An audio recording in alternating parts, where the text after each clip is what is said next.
We will call to order the Wednesday, November 17th, 2021 meeting of the Landmarks Commission. We will start with the roll. Alderman Steuer. I am here. Ian. Here. David. Present. And Rebecca. Here. And Ron and Susan are absent, so we do have a quorum for tonight's meeting. Next item on the agenda is item C, the approval of the agenda for the meeting. Does anybody have any comments, corrections, or changes they'd like made? Motion to approve. I'll second that. All in favor? Aye. Aye. Any opposed?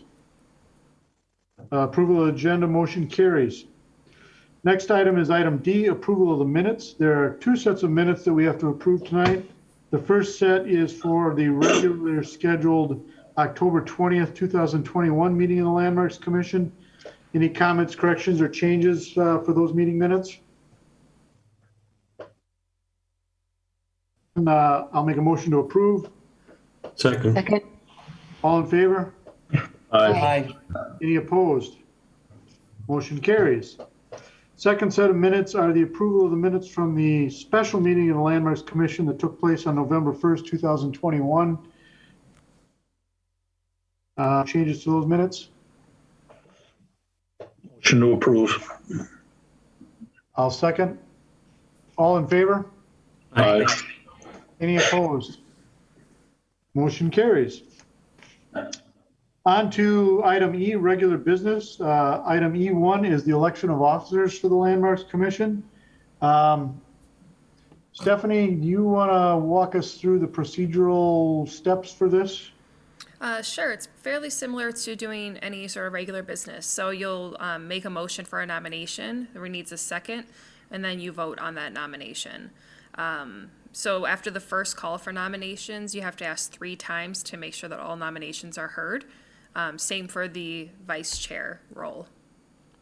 There's no secretary for this commission, so it's just those 2 roles, chair, vice chair. Stephanie, just to make sure, anyone who's employed by the city cannot be either position. Is that correct? Yes, employed or elected. So Mark is ineligible for those positions. Thank you. Tragically, so am I. Oh, close. So I think this will be fairly simple then, but I would make a motion to nominate Ron for chairperson. I would second that. Any discussion on that? I concur. I would add that Ron has said that he was interested in accepting the position, hence my nomination. Do we have to say it 3 times? I don't know. Yes, 2 more ask for nominations, and then you can vote if there are no other nominations. Okay, are there any other nominations for chairperson?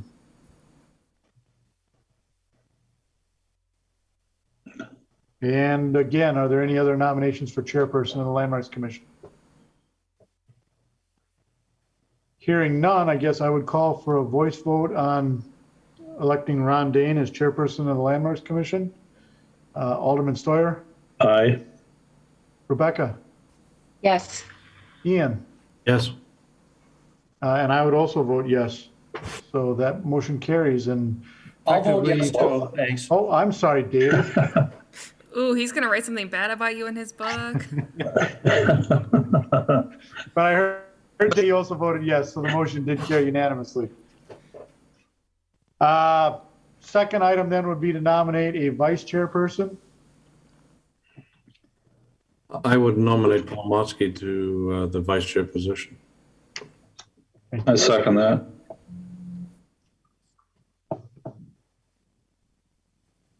Any discussion regarding that nomination? Then did you say we need to call for that nomination again? Yes. So are there any other nominees for vice chairperson? Hearing none, are there any other last chance nominees for vice chairperson? If I had any guts at all, I'd be nominating Ian. That'll be in the book. Yeah. We'll call for a vote on that. Alderman Stoyer, Aye. Rebecca, Yes. David, Yes. Ian, Yes. and I'll also vote yes. Excellent. Motion carries. So going forward, our new chairperson will be Ron Dane. Paul Martzke will be vice chair. As Ron is absent tonight, I will continue on leading the meeting. And so that will take us to item E2, Certificate of Appropriateness 21-14, consideration and possible action on a design review for already installed front porch railings located at 736 South Jefferson Street. Jason, would you like to give us the staff background on this? Yes, this should be largely procedural. We received a staff level COA request for new concrete steps at 736 South Jefferson Street. So you see the map there. In the top picture, you see the way it used to appear, and then below the way it appears now. We approved the replacement of the concrete steps and noted that any replacement of the railings, newels, spindles had to be subject of a separate COA. So per the ordinance, staff has the authority to approve things like kind for kind porch steps, and these are basically identical. But we don't have the approval to, or the authority to approve new designs of newels and spindles and the like. So here on the slide, you see the letter that was sent. We approved the steps. We noted that new railings would have to be subject of a separate COA. They weren't included in the original COA, so they weren't addressed. Anyway, a little time has passed. We see that new railings have been installed, specifically in contradiction to the COA approval letter that was sent. So it's come back to the Landmarks Commission for approval of the railings as you see them here. Staff recommendation is to approve them. That was in your packet. By approving them, we bring everything into agreement with our local ordinance. That'll be good. So, thank you. So Jason I'm sorry. Thank you, Chair. Is the owner, obviously the owner put this in, he received the letter and then put in the railing afterwards, or is there any idea when the time frame was that he did that? So, in loose terms, the picture at the top right suggests how it appeared day one. The owner submitted a COA application. They got the letter that you see on the left, and then they did the work, and that's what you see at the bottom right, but they disregarded the whole thing in the letter about new railings needing to be approved separately. This was brought to our attention from our inspection division. Sounds like there's a little bit of ignorance on that end of things. I'm inclined to deny, but I don't know what our call would be on something like that, but they're supposed to replace in kind, correct? Yes, an in-kind replacement would not have been an improvement over what they chose. No, right. So that's why I am kind of presenting this to you as a procedural thing where, oops, they either willfully ignored it or didn't read the letter carefully enough, and we are where we are today with the new railings. So, Question for you regarding the old railings. Was there any historical integrity to what was there? no, there was no historic value or integrity to what was there. So fair enough to say no historic loss, and we likely would have just approved this if they had brought it to us in the proper procedural steps? To speculate, I would imagine that the Landmarks Commission would have approved the railings that are currently there had they been presented as part of the original COA application. Yep.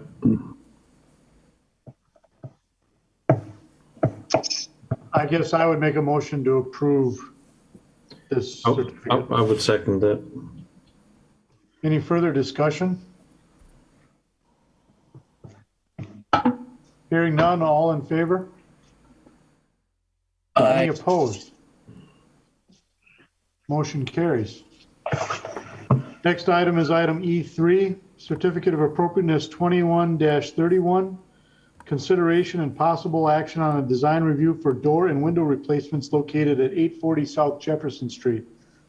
Jason?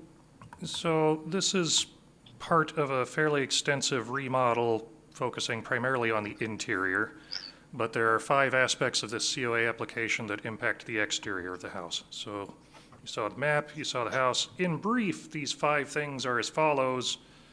Don't get too wrapped up on memorizing them. I break it down one at a time on the following slides, but there's some dining room windows, a bathroom window, a sliding door on the back, new casement window, and new siding. So to break those down in detail, the next slide. The dining room has a pair of windows and a little oriel bump out.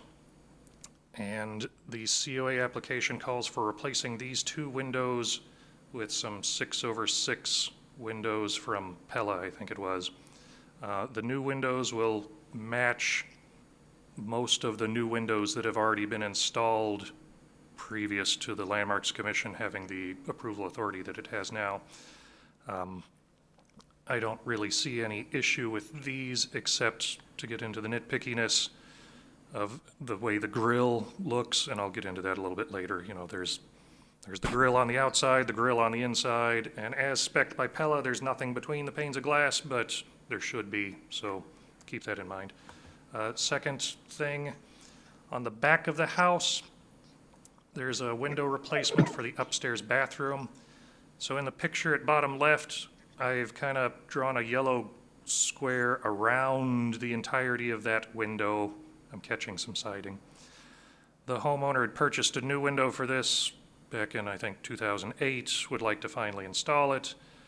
You can see the purchased window in the photo at the bottom right. It's a 6/6 type. It's narrower than the current window being circa 1958, which was wider than the original window. So here, the narrower window will replace this wider window. The new window will kind of, if you look at it, be towards the left side, and on the right side towards that, apparently it's a thing, a jump porch door, which I learned about today. They'll put in new siding, kind of blend it in, make it look all nicey nice.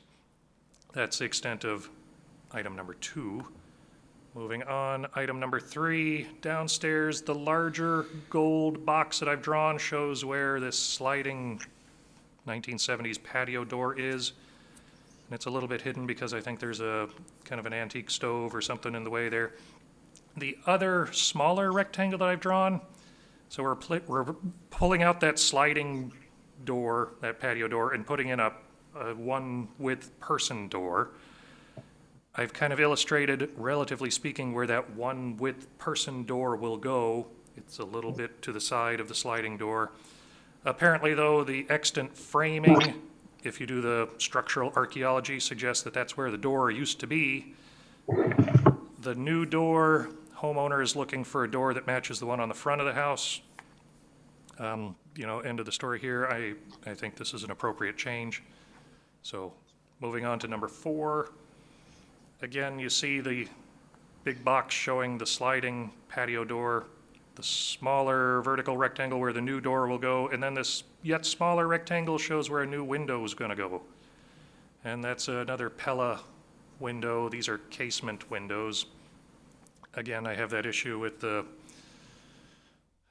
grill work, minor issue. There should be a grill in between the panes of glass as well. So putting in a new window where that sliding door is. And then if we go to the next, number 5, below that casement window, roughly speaking, is where new siding is going to go. Again, that's wood clapboard siding to match the existing siding on the house. So moving ahead to the next slide, the recommendation from staff is to approve as presented with the exception of specifying ILT grills. I forget what it stands for. In lieu of the simulated divided light grills, the ILT has the actual grid work between the panes of glass in addition to on the exterior and the interior faces. And then just a casual note, SHPO requires a visual light transmittance of 72 or higher. I advised you last month not to get too wrapped up on this. I advise you the same again here. But I have to point out that the VLT rating for the proposed replacement windows are 50 and 47, not 72. I honestly don't know if Pella would offer a 72 or higher in this case. I'm not going to say that you should fight for 72, but SHPO has a requirement, so I state it here. Thank you.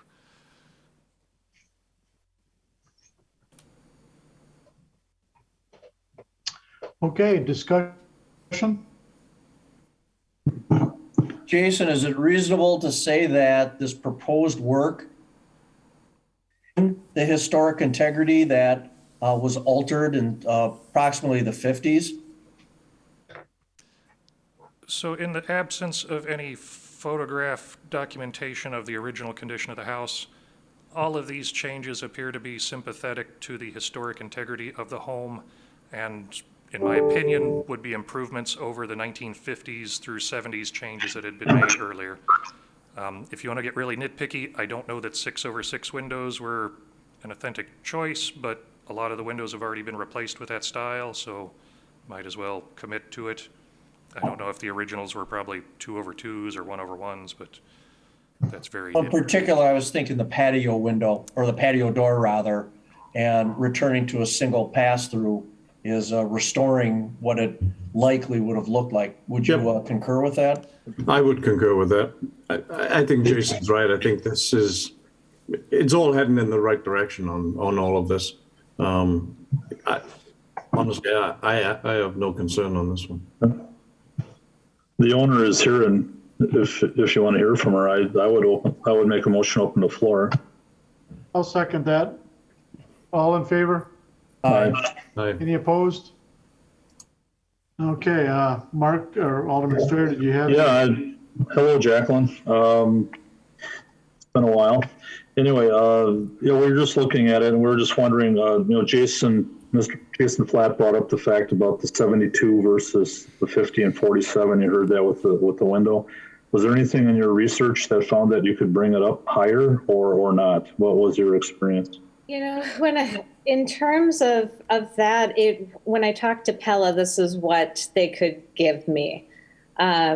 So, I mean, in that respect, it was just kind of, this is your choice, unfortunately. Yeah, so there really aren't a lot of alternatives, other window companies, anything that gets into it? Because it sounds like SHPO is asking for one thing, but there just isn't the resource there, so to speak. Right. And, and I have looked at other ones. So far, I don't have more information. And to be absolutely honest, I didn't realize I needed to get approval to replace the windows. And I clearly have made that adjustment.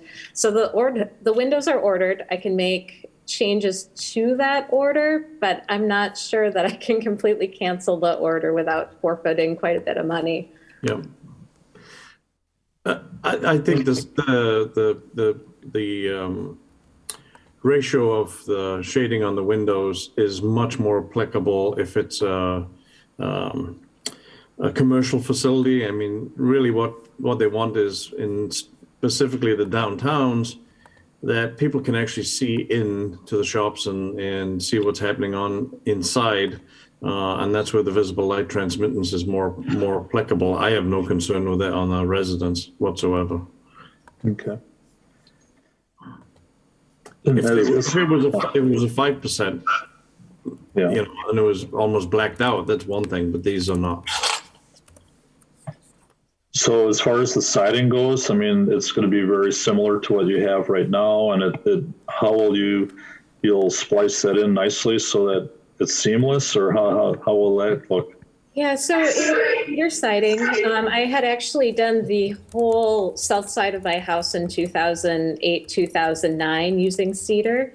And what I had done at that time is I took out necessary boards to make sure that I could, so I wouldn't have just a solid straight line going down. And that's my plan here.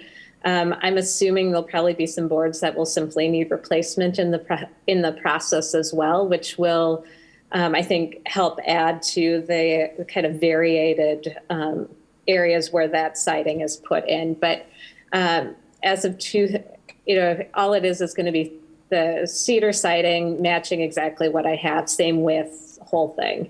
Yep. Yeah, it'd be nice to do it like that, as you said, Jacqueline, with getting these vertical lines. Right. that are telltale signs of just only putting in what material is needed. So, yeah. Well, I'd just like to say I'm profoundly impressed with the effort to restore the integrity of that building. And I want to commend you with what you're doing. Having said that, I'd like to make a motion to approve this COA. I imagine we have to close the floor first. Yes, please. Yep. So I'll make a motion Second. to close the floor. I'll second. All in favor? Aye. Aye. Any opposed? Okay, David, back to you. Now I'll make a motion to approve this COA as submitted. Second. Any other discussion? I concur with David. I think Jacqueline did a nice job with this, and Yeah. it's a fairly visible building when you're driving through the neighborhood. So, we're proud of that. So, thank you. Yep. I'll just comment that on the issue of the grills and the windows, So, Pella's specifications, they have an ILT, which is as close to a true divided light window as you can get in today's day and age. And my feelings on it is it's still not a true divided light, and it's just an aesthetic attempt at it. I don't feel there's a huge difference between that and the windows that are proposed here that have the simulated divided light. I think this would be a different conversation if we knew that this residence had all the original windows and we were being taken out and replaced. Then I would probably react differently. But I think considering the fact that we don't really know that any of these windows are original to the residence to begin with, and especially with the pattern, I'm fine with the products that have been proposed for the project. I concur with your sentiments, Paul. Any other discussion? Okay, we had a motion to approve. All in favor? Aye. Aye. Any opposed? Motion carries unanimously. thanks, Jacqueline. Yes, thank you. Great Thank you. residence. Next item is item E4, Certificate of Appropriateness 21-35. Consideration with possible action on a design review for an already installed upper deck located at 137 North Oakland Avenue. Jason. Hi. Again, here you see on the map at left where the house is. This is part of the Oakland Dousman Historic District, not Astor. Two pictures on this slide. They repeat on following slides. The one at the top right is the picture of the house as it appeared at time of National Register nomination. I think it was 1988. It escapes me now. It's in your packet. The one at bottom right is how it looked fairly recently. You see, I want to draw your attention to the second story balcony stuff just above the porch.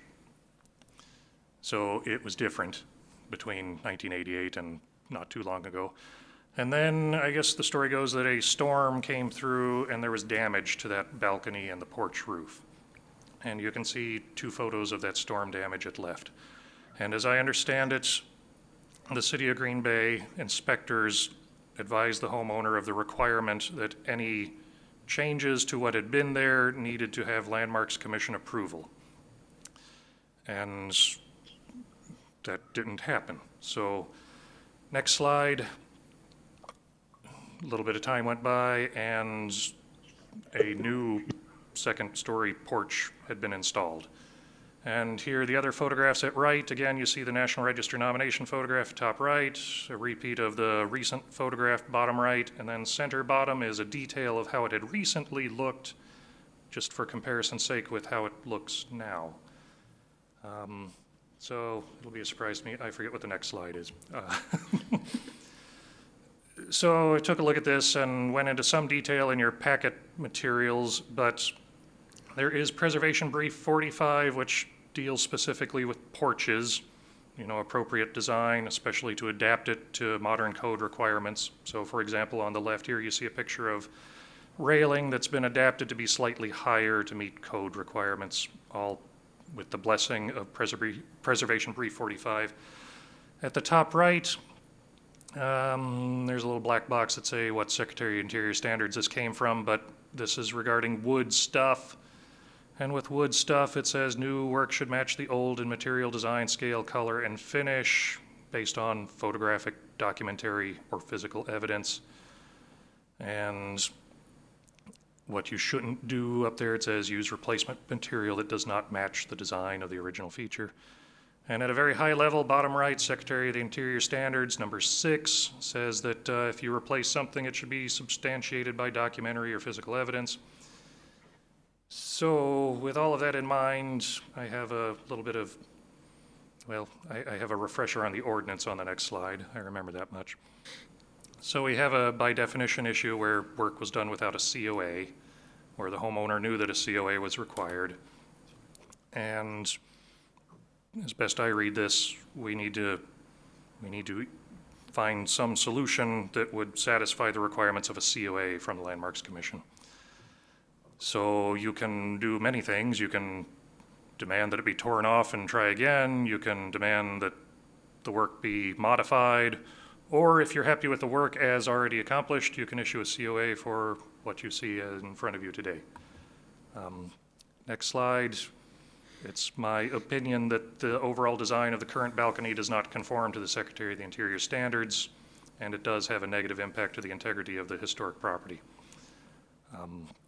From there, I kind of punt to the Landmarks Commission as to what you want to do. If you agree to issue a COA for the work already done, I would recommend that at a minimum it be painted, as unpainted woodwork on the exterior of this home is noticeably inappropriate. You know, the design I would say is also inappropriate, but I'm not gonna go get too hung up on that. So that's what I've got. Thank you. Jason, could you establish the year of the railing that was destroyed? So I don't want to throw anybody under the bus, but Ian, I reached out to you to see if there were any original plans. You know, data stick number 121. This is a Berners and Schober's design. I did send you those, right, Jason? Oh, I did not get them. So Yeah. there's that. So I don't know if the National Register photograph from 1988 reflects that original design. Ian, maybe you can comment on that.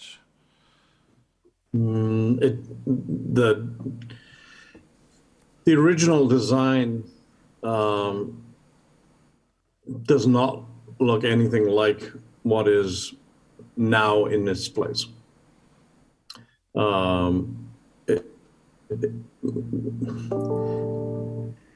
The documents that we have, I can't say that I looked at it in enough detail to say whether the nomination status was the original. I don't believe it was. I'd have to go back and look, but I completely concur with your assessment that what is now there is completely inappropriate. So to interject at a very high level, I want to stress the fact that documentary evidence was available through Berners and Schober's and their, descendants, so to speak. I don't think it would have been terribly difficult to obtain that. And Secretary of the Interior Standards is very clear that where that's available, you should base your new design upon that documentary or physical evidence. So, Ian, could you elaborate on what it is about the current design, the repair, that you deem as inappropriate? Just elaborate on that. Sure. I mean, from what I can see in these photographs, and I'm looking at it on my laptop here, but all those finials and the division of the railing, the 4x4 posts that come down on the outside of some sort of built-up framing. I mean, it's somebody built a deck where that porch was, is what has just happened. It doesn't look like it belongs, and it doesn't. So the face mounting of the balusters and the 4x4 newel post uprights is a very contemporary practice. Yeah. Where you have a baluster and you nail it face on, as opposed to, end nailing stuff, which would have been more historically appropriate. Yes. If this was in the back of the building, would that be as much of a problem? Because it's street. It's on the street. You see it, and I agree. It doesn't look right. You know, it looks like a deck on a house. This is very much of a back deck construction technique that, to be blunt, is wholly inappropriate for a historic house on the front. Was the owner aware, or, you know, I think I asked that question on the other item. I mean, did the owner get a letter to the Yes. effect that, you know, this is what you need to do, and they went ahead and did it anyhow? Is that your estimation, Jason? Yes, based on what Stephanie has told me, it was very clear that the owner chose to disregard a letter that was sent stating that they needed to have a replacement approved by the Landmarks Commission. So this being a historic district, I mean, that'll take away from the district. In essence, it's one piece of one building, but there's like maybe 20 buildings in that district, and it's pretty obvious what I see. I'm not sure I like it, so I'm sure there was a cost to the owner to put that in, but you know, we can't. I don't know. I would vote to deny myself unless there's other discussion. I would support that. Is the owner on this meeting available? No, I don't believe so. They were notified, but I don't see anyone else on except for us. So, although I have nothing good to say about this, you know, we can look at the ordinance language on that slide. You need to take some action, and I don't know how much you weigh positive public sentiment against, you know, doing what we think is the right thing. It's out of my pay range, so. Well, we're not advisory like we used to be. We're the Landmarks Commission. I think, you know, I feel that it's inappropriate for the building. So. I'm also thinking it'd be a poor precedent to set to allow something like this to go forward. Your argument about how it just doesn't match and the description of it being a backyard porch on top of a historic building is pretty convincing to me. Frankly, you've changed my mind. And I would advocate requiring its removal because you've convinced me of the position. Yeah, I'm trying to find the email that I thought I sent you, Jason, but it's not jumping out at me right now for some reason. But I know I have the set of plans, and I found it within a few minutes of you sending it over. So, was the owner aware? Was the owner aware of that, the possibility that these plans existed? I mean, how much is it on the owner versus the city letting them know that yes, there are plans out there that you need to look at? I mean, the building is listed on the Wisconsin Historic Index. We references in that index that we were the architect, and it probably even references which stick number it came from. Okay. So I think within about 2 minutes, a person could have figured it out. It borders on willful ignorance, if you want to call it ignorance at all. I don't know. Also, Yeah. this came from our inspection team, and when that occurs, they direct them to me to say, like, if you have any further questions, like, please contact Stephanie. And I haven't heard from the owner, aside from sending emails saying you need to supply a COA application, but they have not responded to any of those inquiries or asking any of their own. Well, it's my original motion. I mean, how would you word that? You know, I mean, I said I make a motion to deny this or to remove it, raise whatever words I was in, but I would make a motion to deny or to raise this, I should say. If I could make a suggestion, go along Sure. that line to say, require that they raise what's there and then submit a replacement design to the Landmarks Commission before they proceed. Which they have to do, what they should have done. Yes. Well, Right. I can back up and let David do that, or I will just concur with that motion. I guess I'd recommend you reference the ordinance number in some fashion or another, but So 44-1552, part, 2G, part two, part 2. yeah. You can add that in as well. Do I need to do I have to say it again? No, that's fine. We'll word it for you. So we're Thank you. So basically, from my perspective, a denial of the COA would require the removal of anything that was already placed there. And the inspection team would work with us on that as well. Yeah, they have the right to appeal and bring that forth the next go around if they want to do that. But I think, again, I know I have the original design for that piece. So we certainly have documentation of what it should look like, and I can share that with the team. The last So time that can we the- did a can the denial of a owner- COA, Yeah. we also were required to work with the applicant, which is part of the language that we have within our municipal code, that denied COAs should still be worked with, like Landmarks Commission staff and members of the Landmarks Commission as they would like to volunteer to make the COA appropriate. So it's not like we just deny them and then they're flying in the wind. You know, the denial will come Sure. with the recommendations to reach out to BSA Yeah. and to do all those sorts of things. So can they say, well, forget it, we're just going to rip it down and not put it back up? I would think that they would have to put up something that was akin to what it was, correct? Technically, they would have needed a COA to remove it, so yes, there'd have to be something in its place or some sort of COA filed that the Landmarks Commission would have to approve, because they would have needed one to remove it in the first place. So something has to be done. They can't just pull it out. Okay, all right, okay. Well, my original motion stands then. If I could add a point of discussion, I'm not an attorney, but looking at this ordinance on your screen just after the yellow bit, any owner who fails to restore work ordered by the LC shall forfeit between $1 and $1,000. I'm not entirely certain if that means they could just pay $1,000 and life goes on and nothing happens, or Well, with these sorts of applications, we have two different finding structures. So we can do the $50 per day when they're not being compliant. That's on top of the inspection, $50 per day for reinspection fees.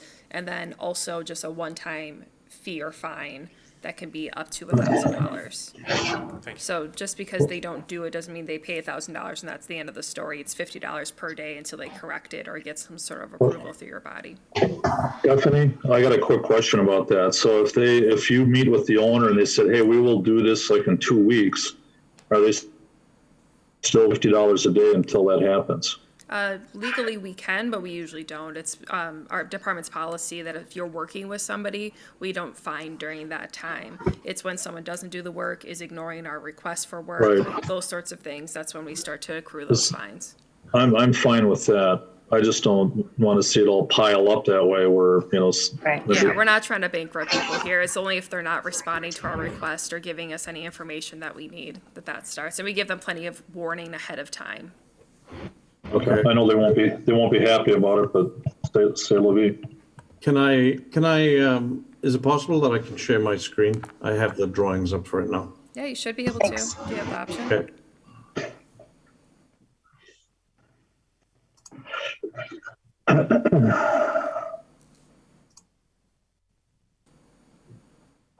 Okay, are you seeing my screen? Yes. Yeah, oh, it's beautiful. So this was the original.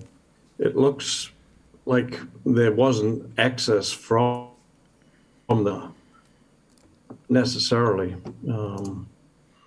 So there was a bedroom and there was a balcony on the front, but it doesn't look like there was a windowed or doored access to that. And then from the side, it simply comes out. There's no rail, there's no wood railing. It was part of the stucco of the original house.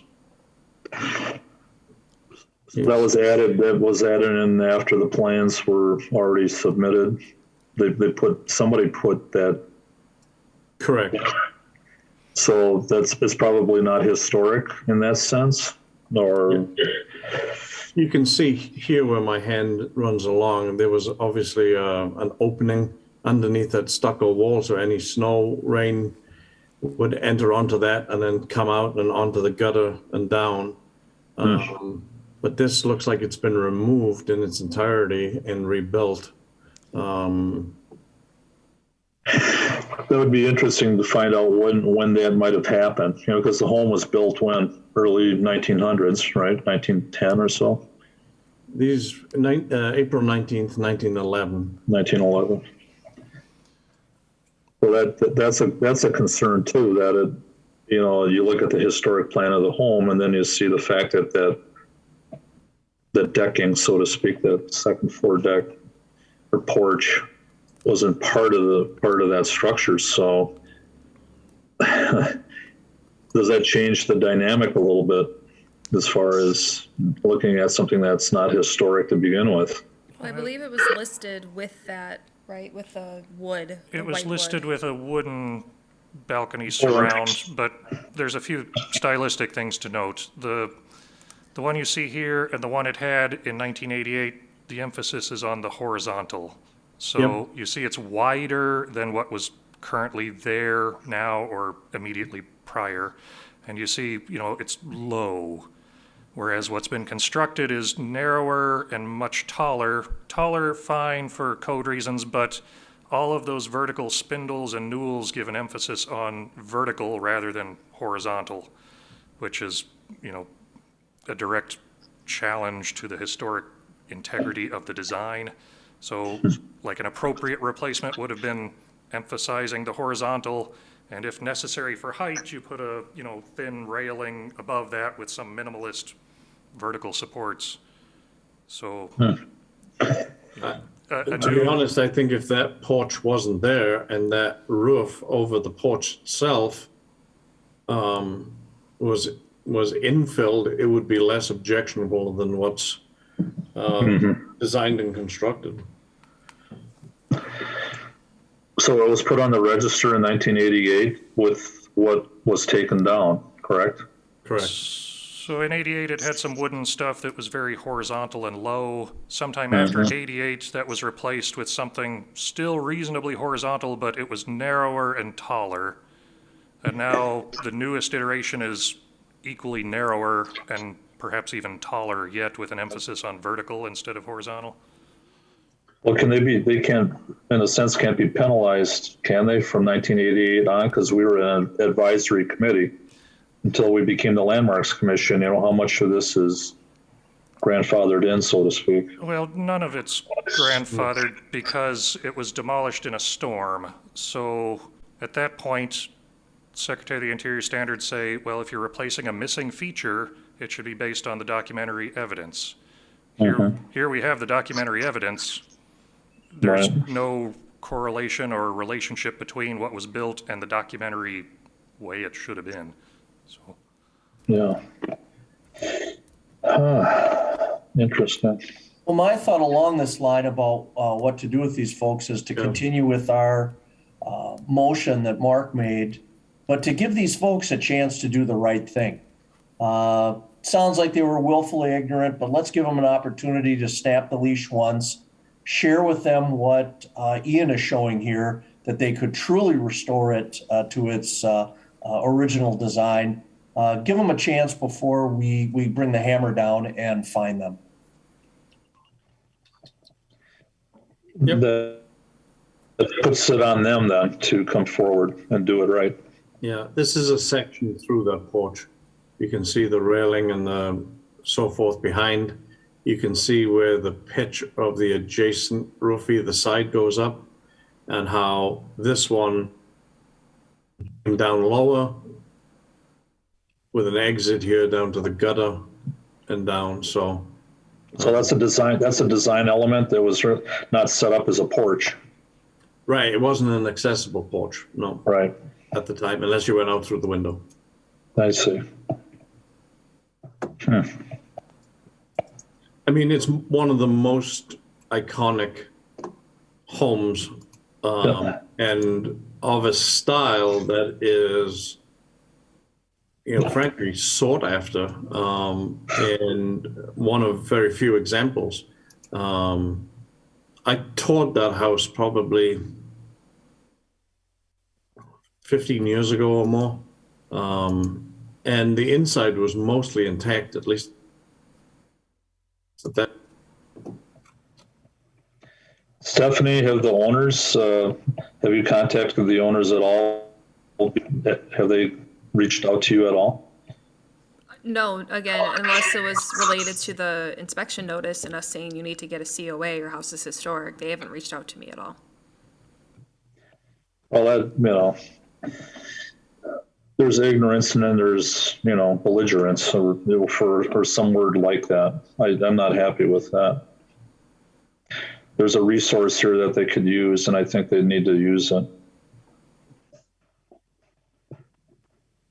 I'll be sure to send this along with whatever decision we make here tonight. Okay. So I made that motion, and whoever seconded it. Yeah, I was just going to say, I think I we've got a second it. motion and a second. Is that correct? Yes. Any other discussion? So I guess, can we paraphrase or summarize what the motion is, just so we're all sure we understand what we're voting on? It's been several minutes. I just have motion to deny per section 44-1552, subsection 2, subsection G, section 2, because our codes are that long, which would require them to resubmit a COA. Okay. All in favor? Aye. Aye. Any opposed? So motion carries to deny that certificate. Does that include what David mentioned at the end, to give is that just going to come with normal workaday stuff? Yeah, the fines are determined by Jason and myself, so we'll just keep an eye on it as we get the COA application. If they are working with us, if they're not, that's how we determine the fines. Okay, sounds good. We're on to item F, informational, so staff level certificates. I issued 2 today, or Stephanie and I issued 2. One of them is for some basic repairs at this house. Is it 702 South, is it Monroe, I think? Yeah. Looks like it. Pretty recognizable. Mm-hmm. The basic repairs are some foundation repairs in way of that, I think it's a gas line at the bottom left. At bottom center, you see some missing molding around the roof line of the one-story porch. They want to replace the missing bits. And the staff level COA also called for a replacement of 2 wooden storm windows with new wooden storm windows identical in all respects. So that was this one. Jason, real quick, is this something that city staff, when they're out and about just viewing the neighborhoods, they'll see something and then they'll come forward to bring that forward? It's not owner driven, is it always? Not always, but this one was owner driven, so. Okay, all right. Other one is a request for a new sign on the Frankenthal or former Barnard Cady Land Company. It's in the downtown district.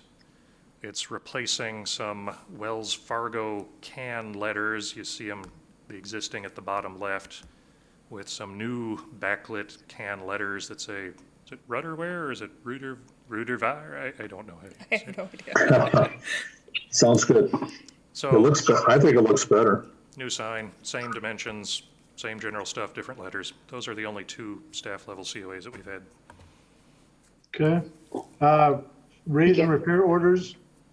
There were none this month. All right. Item F3 is a staff update. I have nothing new. Well, I guess we finished, maybe I told you this last time, or maybe I didn't. No, we finished the driving around bit for phases 2, 3, and 4 of the intensive level survey, and currently working on researching properties that look like they're potentially eligible or should be added to the state's architecture and history inventory database. So good progress there. So Jason and Stephanie, you're part of that as well, right? I mean, you're moving on and taking a look and So help. it's really a turnkey contract with Legacy Architecture.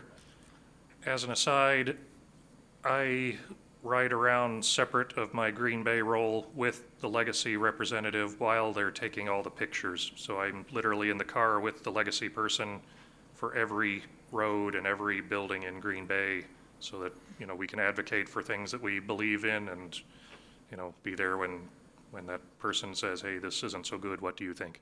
So, Sounds like a full-time job to me. Yeah, thanks. We might have to do some redirecting, and I'll look at that in the future. I know the budget's done now, but that's another point.